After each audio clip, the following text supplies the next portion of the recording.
Hello, so I'm going to show you how to make a dress shorter. This could also be used to make a skirt shorter. However, in both cases, it should be a straight shape.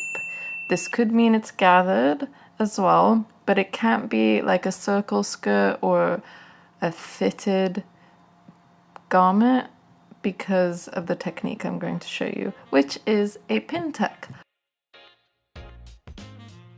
The first thing I've got here is some needles since I don't have pins, and I've got a ruler. The hem of this dress is 5 centimeters, so I'm gonna go ahead and copy that length for my pin tuck, which means it will be a total of 10 centimeters with a fold in the middle.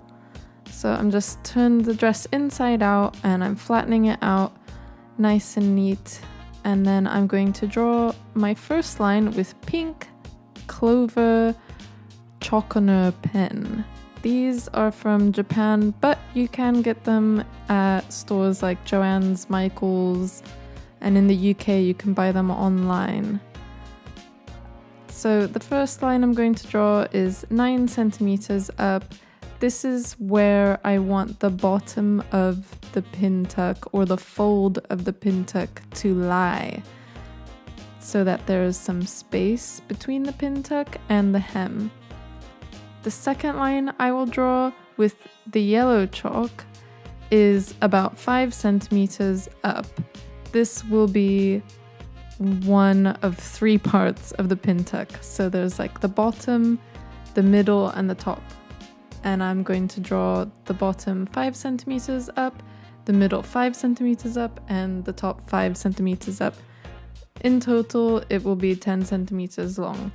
The top and bottom lines will be stitched together, and the middle line is the fold. I'm doing this on the inside out because although the chalk actually comes off really easily from this particular fabric, that's not always guaranteed depending on the fabric. So at least test your chalk or marker on the inside out first, just in case it doesn't wipe off really easily. You never know what will happen. So I'll just draw my lines here to prepare for pinning.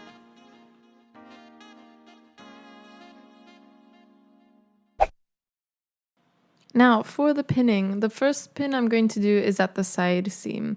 I want that top and bottom line to match perfectly right at the side. Coming at it from the middle might make it uneven. So I'm just poking a pin through the top of the center of the side seam, and then I'm going to match the center of the side seam on the bottom yellow line. Sorry, it's out of camera a little bit. I was in the zone. So I've got it poked through here, then I'm going to bend it over to the side, making it parallel to the line, and I'm going to poke it in and then just peek underneath, make sure I've got it coming in right at that yellow line there, and then matching it to the top yellow line. As I move on, you'll notice that I do a couple more pins just like this style, like along the line, parallel, but I also do a couple of perpendicular ones just to keep the fold very flat.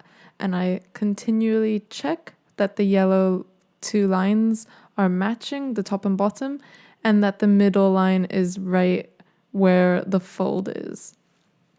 The reason I don't do a bunch of parallel pinning is because I don't want to have to constantly stop while I'm sewing to take pins out because they're in the way. If you have perpendicular pinning going on, you can actually sew over pins as long as you are sewing at a slow speed. And then I've got the occasional parallel pin, which I will have to stop as I'm sewing to take out. You could also do this by hand tacking with a needle and thread. I did consider doing this, but it would have taken a lot more time and it would have wasted some thread. Pinning is just fine.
This is going to make it shorter, add an extra detail, and it's going to add weight, which is really nice in a skirt or dress hem because it is less likely to fly up if the wind blows.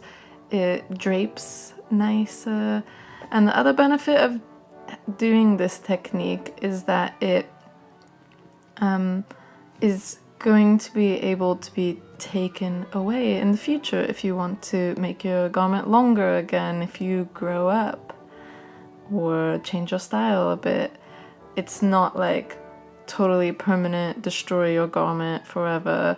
You don't have to cut anything. So it's a kind of nice, really easy way of making something shorter.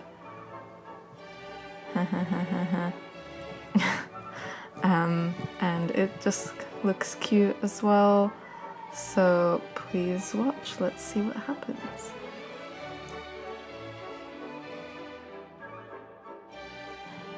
Now I'm here trying to record with the mic as close to my face as possible because I don't want it to show in the camera, but also I want you to hear my voice. And these kids screaming outside got picked up by my mic. What's that about?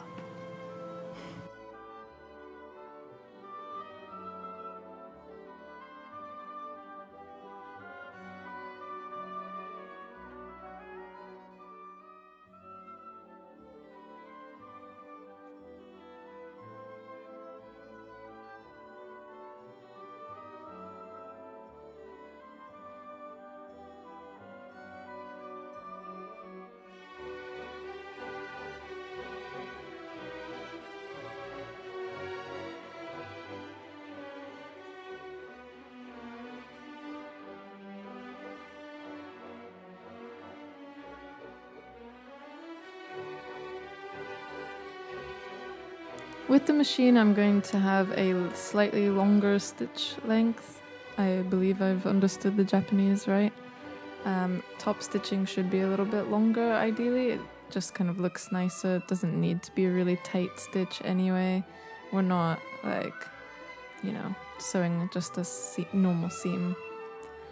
Then what I'm doing with the cat tape here is I've lined up where I want to be stitching, which is that top and bottom yellow line, and I've got some tape to mark the line on the sewing machine. This is going to help me guide along the way the hem length since it's over the lines that are already written on the machine. It's like 5 centimeters, so you could do this with a ruler or a measuring tape as well, from the point of the needle to 5 centimeters over. I've just lined up my pinning and the hem and put the tape like that, and I'm going ahead and stitching. I am stitching with the top side up, like the stitching that will show, not from underneath. You can do it either way, but because this is a corduroy, which is kind of velvety, the feet underneath will leave a mark on corduroy and velvet. So I don't really want that to show.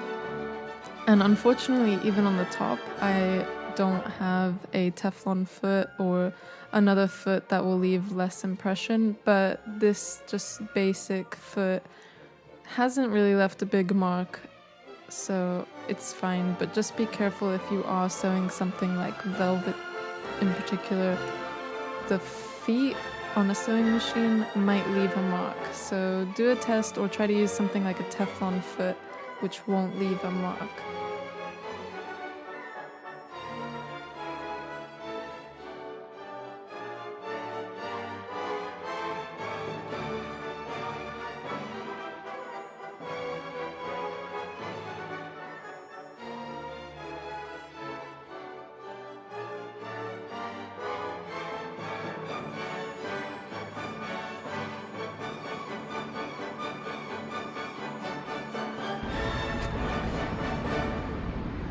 Car's coming.